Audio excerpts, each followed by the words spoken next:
Yeah. What up, YouTube? S-Deuce is the name. Talking wrestling is the game. Last night, Monday Night Raw.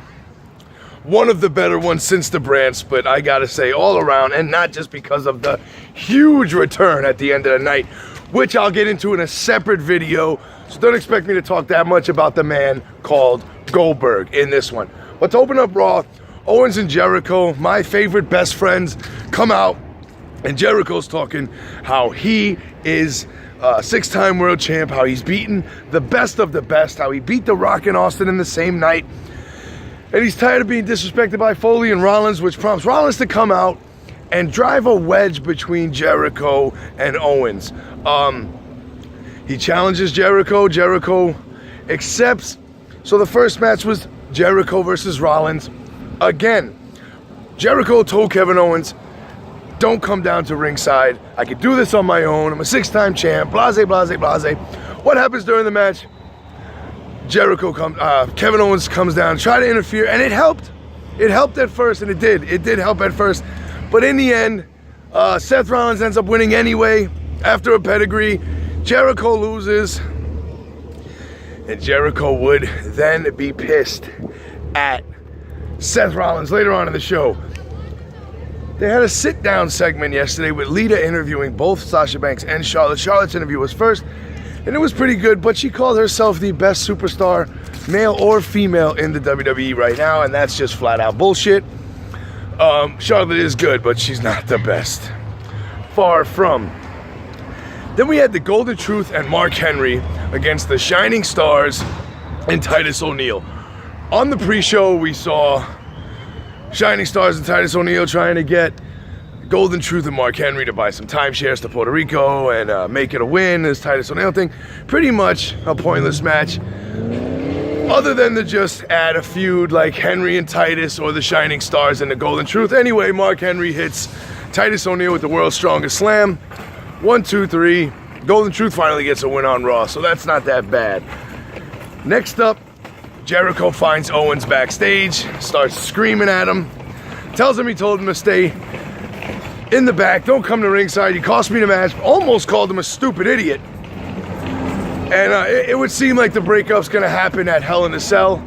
Next week, though, the main event is Seth Rollins versus Kevin Owens versus Jericho in a triple threat non-title match. So maybe it'll happen next week. I don't know, but they're definitely doing this Jericho thing, and it's going to end sooner rather than later. Next up, we had Sheamus against Big E with Cesaro in his corner. Cesaro did the Facebook Live thing like Sheamus did last week. It came off very comical, but in the end, Big E wins when Sheamus says, oh, watch this, the world's greatest bro kick, the world's greatest bro kick. But Big E comes out of nowhere, hits him with the big ending, and gets the 1, 2, 3. And they announce next week, before Hell in a Cell, the New Day will take on Sheamus and Cesaro.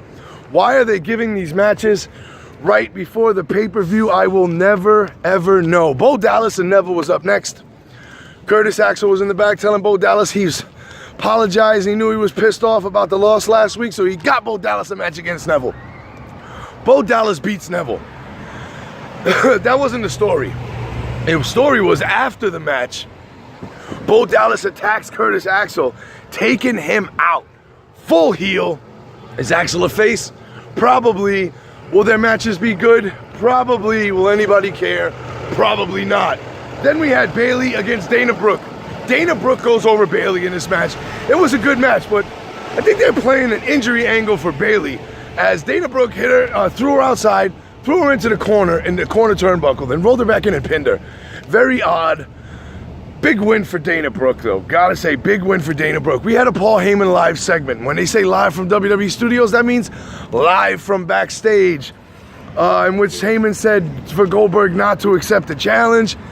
But we all know that was going to happen anyway.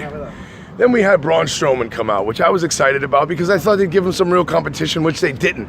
They had 3 jobbers this time instead of 2, which they called the Mile High Club. These dudes got decimated. One guy even ran away. A second man stayed laid out on the outside. He was that afraid to get back in the ring and face Strowman. Very bad booking for Strowman right here. But he picks up the mic after and says, Foley, This is on you. I'm gonna go to the back and find my own competition, to which Sami Zayn's music hits. Sami Zayn is up next to face Braun Strowman, and I doubt Strowman is gonna put Sami Zayn over. This is the opposite, actually. Zayn's there to put Strowman over, but can put on a competitive match with the big man.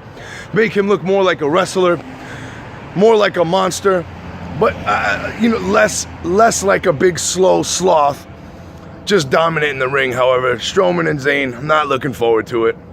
I think Sami could be used so much better than what he is. Rusev, Lana, and Roman Reigns had their own in-ring segment, to which Lana slaps Reigns. Rusev beats up Reigns, ends up giving him the accolade on the steps. The funny thing about this was a look into Rusev's family. He showed his grandma, who he calls Babushka, his mother, his brother, and his dad with the cool mustache. Definitely a funny segment until Roman Reigns came out. Then we had the Club. Carl Anderson faced Big Cass in a one-on-one match, as the Club and Enzo and Cass are in a feud right now, and it just shows that Vinnie Mac still has no idea what to do with the Club, because Anderson loses to Big Cass. Carl Anderson, one of the best wrestlers in the world, loses to Big Cass. Thank you, Vince McMahon. Then we had the Sasha Banks interview with Lita, which was a little more entertaining than Charlotte's, but same thing. 2 women in a Hell in a Cell, that's a big deal. Then we had the main event, which was Tony Nese, Drew Gulak, and Brian Kendrick, the Brian Kendrick, against Rich Swann, Cedric Alexander, and the Cruiserweight champion, TJ Perkins, in which Swann taps out to the bully lock. I'm not calling it the captain's hook. To the bully lock. Brian Kendrick gets the win after Tony Nese hits Swann with a 450. No progression here again. That was the only Cruiserweight match. I'm going to do a video on these Cruiserweights. And as we know, the last segment was Bill Goldberg. But why don't you guys tell me what you thought about Raw last night? I thought it was a pretty good show overall. I'm definitely disappointed about the Club again. And definitely disappointed in what they're doing with the Cruiserweights. But that'll be a different video for another day. Don't forget, on Let's Talk Wrestling, there's no gimmicks needed. Just me, the camera, and you, the viewer. So like, share, subscribe, comment, and don't forget to tell a friend about Let's Talk Wrestling. We out.